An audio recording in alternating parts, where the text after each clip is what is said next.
Nëse do të vendosni motorin e një avioni komercial në bishtin e një avioni privat, ka shumë të ngjarë që ai avion të mos arrinte kurrë të shkëputej nga toka.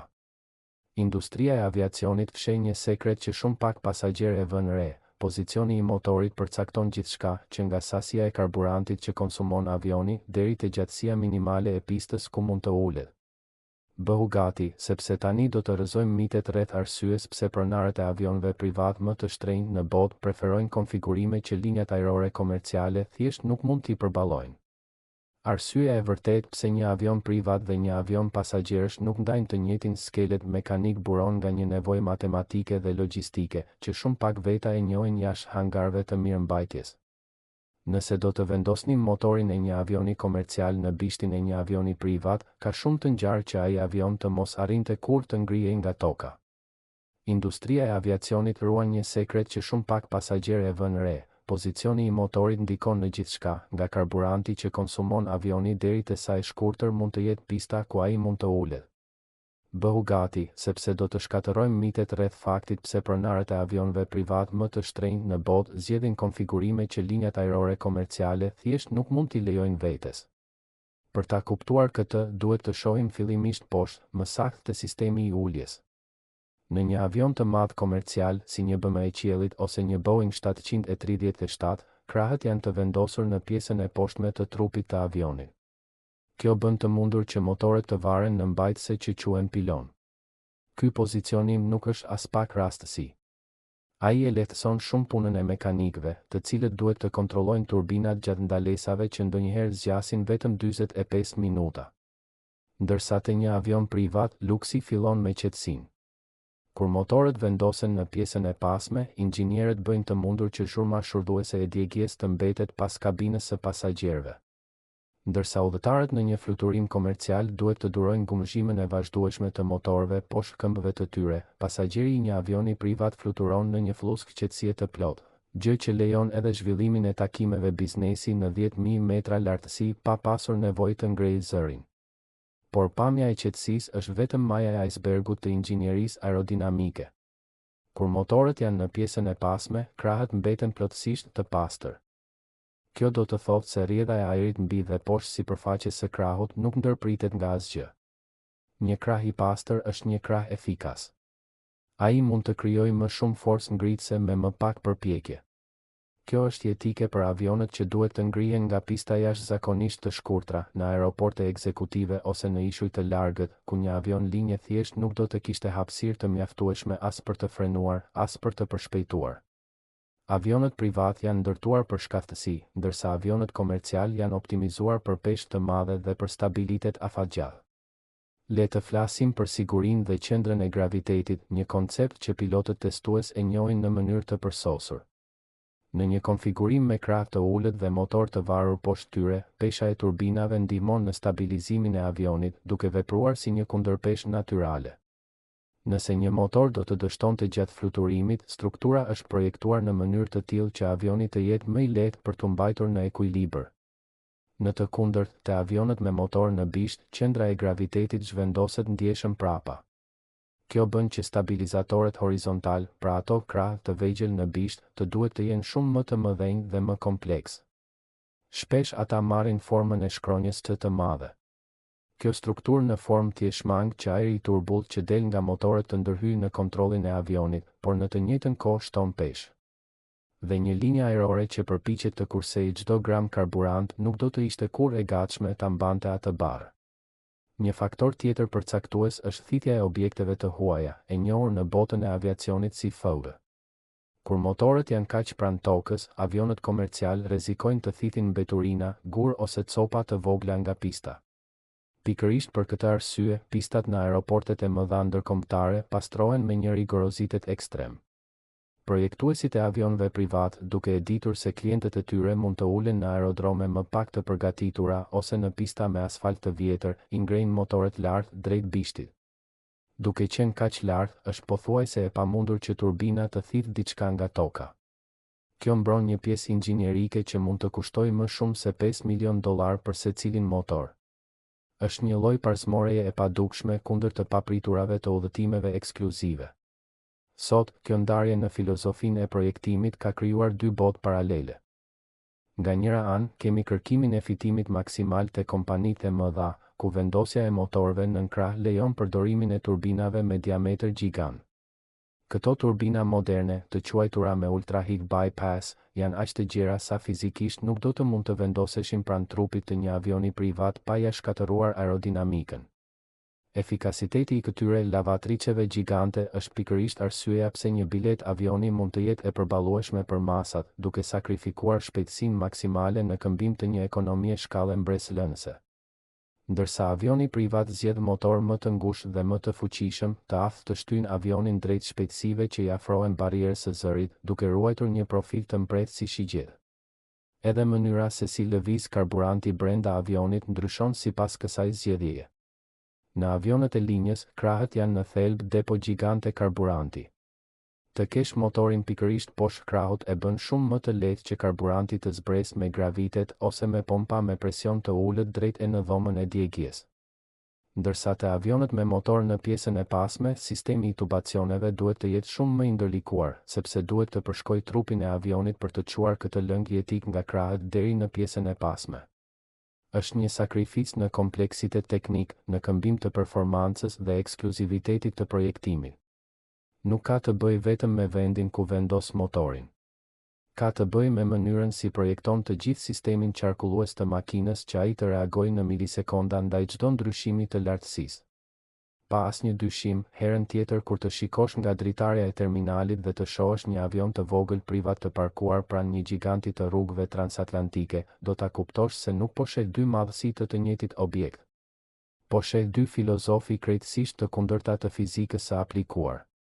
Ndërsa njëri është ndërtuar për të qenë kamioni transportues i qiellit duke optimizuar çdo pikë vajguri, tjetri është një kalërace i pastër, i projektuar për të tallur me ligjet e rezistencës së ajrit dhe të zhurmës. Është një betejë e heshtur mes komoditetit të xhepit dhe komoditetit të veshit, e cila ka përcaktuar historinë e aviacionit modern në këtë cikël të vazhdueshëm inovacioni. Megjithatë, kjo vendosje e motorëve fsheh një rrezik kritik, të cilin inxhinierëve ju deshën dekada për ta zgjidhur. Ai shfaqet kur avioni hyn në një kënd sulmi tepër të lartë. Ky rrezik për të cilin po flasim njihet në manualet e trajnimit si superstall ose deep stall. Është një fenomen i frikshëm në të cilin, për shkak se motorët ndodhen në bisht, nëse hunda e avionit ngrihet tepër lart, krahët bllokojnë kalimin e ajrit drejt motorëve dhe drejt stabilizatorit horizontal. Në thelb, avioni mbetet pa frymëmarrje dhe pa kontroll, duke u kthyer në një gur prej 20 tonësh që bie nga qielli. Inxhinierët e aviacionit privat janë detyruar të projektojnë sisteme kompjuterike ultra të avancuara në mënyrë që avionet privat të mos arrijnë kurrë në atë pikë kritike, ndërsa avionet komercial, duke i pasur motorët nën krah, e shmangin këtë problem në mënyrë natyrale vetëm fal gjeometrisë së tyre. Ky është çmimi që paguhet për elegancën dhe shpejtësinë ekstreme në sektorin ekzekutiv. Në këtë cikël zhvillimesh, një tjetër ndryshim themelor lidhet me peshën e strukturës së trupit të avionit. Kur var dy motor masiv nën krah, si te një bëmë e ajrit, krahu duhet të jetë jashtëzakonisht i fortë për ta mbajtur atë peshë, por trupi i avionit mund të jetë më i lehtë. Ndërsa nëse vendos ti montosh motorët në pjesën e pasme, atëherë trupi duhet të përforcohet me trar qeliku dhe titani për të përballuar dridhjet dhe shtytjen e turbinave drejt për drejt mbi strukturën ku udhëtojnë pasagjerët. Kjo shton një peshë të konsiderueshme, të cilën linjat ajrore komerciale e shmangin me çdo kusht për të maksimizuar numrin e vendeve. Për një avion privat, sakrifikimi i disa kilogramëve shtesë në strukturë nuk përbën problem, nëse kjo do të thotë që avioni mund të ulet në një pistë prej vetëm 1200 metrash. Le të flasim për efikasitetin e karburantit, një temë që sot dominon çdo tryez projektimi. Motorët nën krah të avionet e mëdhenj të pasagjerëve përfitojnë nga ajo që quajmë ajër i lirë. Duke qenë larg trupit të avionit, ata thithin ajër të pastër dhe pa turbulenca, gjë që e bën djegjen pothuajse perfekte. Motorët e pasme të avionëve privat, përkundrazi, duhet të përballen me ajrin që tashmë është trazuar nga kalimi i krahut dhe i trupit të avionit. Për ta kompensuar këtë, inxhinierët duhet të projektojnë hyrje ajri shumë më të sofistikuara dhe më të kushtueshme. Kjo është prova se në aviacion nuk ekziston asnjë përfitim falas. Çdo vendim projektimi është një shkëmbim i vazhdueshëm mes shpejtësisë, kostos dhe kapacitetit mbajtës. Sot, projektimi me motor të pasëm lejon diçka që i pasionon pilotët e elitës, një distancë më të madhe nga toka, ose ground clearance. Me që nuk ka motor të varur poshtë krahëve, krahët mund të jenë shumë më afër asfaltit. Kjo bën të mundur që sistemi i uljes të jetë më i shkurtër, më i lehtë dhe më i thjeshtë. Pse ka rëndësi kjo? Sepse një sistem uljeje më i shkurtër do të thotë që avioni nuk ka nevojë për ato shkallët gjigante të aeroporteve ndërkombëtare që pasagerët të mund të hipin. Shumica e avionëve privat e kanë shkallën e tyre të integruar te dera, dhe kjo u jep mundësinë të operojnë në aerodrome të largëta ku nuk ekzistojnë shërbime tokësore. Është liria absolute për të fluturuar pa qenë i varur nga askush tjetër përveç pilotit dhe makinës. Një tjetër fakt që pak njerëz e njohin është efekti i momentit të wow. Nëse një motor dështon në një avion komercial me motor shumë larg njëri tjetrit në krah, avioni ka tendencën të rrotullohet me forcë drejt anës së motorit të fikur. Piloti duhet të luftojë me pedalet për ta mbajtur drejtimin. Në një avion privat, duke qenë se motorët janë afër qendrës së avionit në bishtë, nëse njëri fiket, shtytja mbetet pothuajse në boshtin qendror.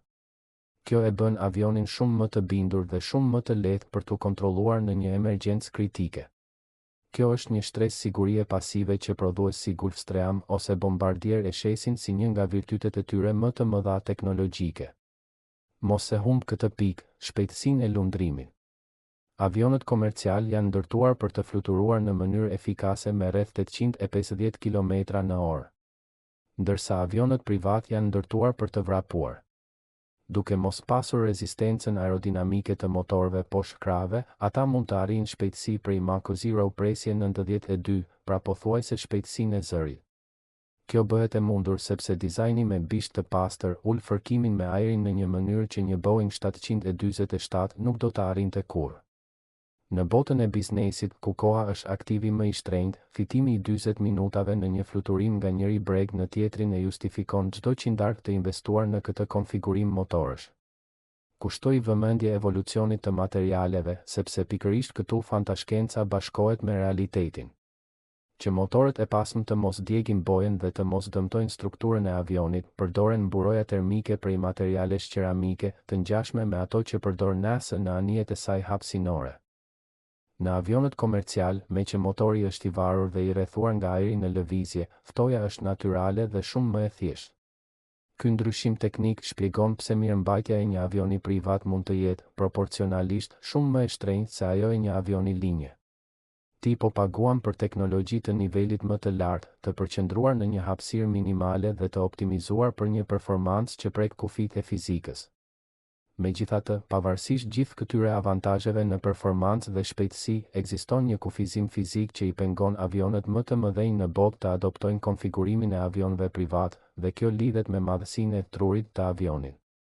Ky kufizim fizik për të cilin po flasim përmbledhet në një fjalë të vetme, shkalla. Kur një avion komercial rritet deri në përmasat e një D10 ose një Airbus 380, pesha e motorëve në bishtë kthehet në një makt për inxhinierët e strukturës. Një motor modern me përmasa të mëdha mund të peshojë më shumë se 6.000 kg. Nëse këtë peshë e shumëzon me 2 dhe e var në skajin e pasëm të një tubi 70 metra të gjatë, trupi i avionit do të tentonte të përkulej si një hark nën peshën e vet pikërisht për këtë arsye. Gjigantët e linjave ajrore do t'i mbajnë gjithmonë motorët nën krah, aty ku pesha shpërndahet drejt për drejt mbi qendrën ngritëse të avionit, duke e bërë mjetin më të qëndrueshëm dhe, mbi të gjitha, shumë më ekonomik për t'u prodhuar dhe për t'u mirëmbajtur në këtë epokë të aviacionit masiv. Kushtoi vëmendje një detaj që pasagerët e shpesh e vënë re, por pak e kuptojnë, këndin e rrotullimit gjatë ngritjes. Avionët privat me motor në bishtë kanë një qendër graviteti aq të tërhequr prapa, sa mund ta rrotullojnë ose ta ngrenë hundën shumë më shpejt se një avion komercial. Kjo u lejon të ngrihen me kënde shumë më të theksuara. Dhe kjo jo vetëm që duket mbresëlënëse, por është edhe një masë sigurie jetike për t'u larguar shpejt nga aeroportet të rrethuara me ndërtesa ose male. Sot, një Boeing i linjës ka nevojë për një vrapim shumë më të gjatë dhe më të sheshtë gjatë ngritjes, sepse motorët nën krah kufizojnë sa mund të anohet avioni përpara se bishti të prek asfaltin. Është dallimi mes një makine garazh që shpërthen sapo ndizet drita jeshile dhe një autobusi të linjës së gjatë që përshpejton me ngadalë. Mos e humb detajin e efikasitetit termik. Te avionet ekzekutiv, duke qenë se motorët janë kaq afër njëri tjetrit në pjesën e pasme, inxhinierët duhet të instalojnë sisteme izolimi të nivelit ushtarak për të parandaluar që nxehtësia e një turbine të ndikojë te tjetra. Në avionet komercial, ndarja prej 20 ose 30 metrash mes motorëve nën krah e eliminon plotësisht këtë problem. Kjo I lejon secilës njësi shtytëse të marrë frymë në mënyrë të pavarur dhe të ftohet natyrshëm me erën relative. Pikërisht kjo thjeshtësi teknike bën të mundur që një avion pasagjerësh të fluturojë 15 orë rresht pa I nënshtruar komponentët e tij stresit ekstrem termik që do të përjetonte një projektim me motor të pasëm në një shkallë kaq të madhe. Në fund të fundit, zgjedhja mes motorëve nën krah dhe motorëve në bisht nuk është një garë për të vendosur cili është më I mirë, por për të kuptuar cila është vegla e duhur për punën e duhur. Avioni komercial është fitoria e ekonomisë, e kapacitetit mbajtës dhe e lehtësisë së mirëmbajtjes ndaj shpejtësisë së pastër.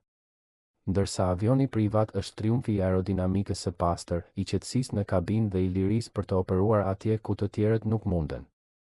Janë dy rrugë të ndryshme për të pushtuar qiellin, të përcaktuara nga ligjet e fizikës dhe nga nevojat e atyre që I fluturojnë. Që nga ky moment, sa herë që të shohësh një avion në pistë, nuk do të shohësh më vetëm metal dhe turbina. Do të shohësh një vendim inxhinierik të llogaritur deri në milimetër për të përmbushur një mision të caktuar në 10.000 metra lartësi. Aviacioni është arti I kompromiseve, ku çdo centimetër I pozicionit të motorit tregon një histori inovacioni dhe guximi njerëzor. Nëse ky udhëtim në brendësi të inxhinierisë aeronautike të është dukur po aq magjepse sa neve, mendo të zbulosh edhe më shumë rreth këtyre gjigantëve prej qeliku që sfidojnë gravitetin çdo ditë. Shihemi në fluturimin e ardhshëm drejt dijes. Faleminderit që e pe videon.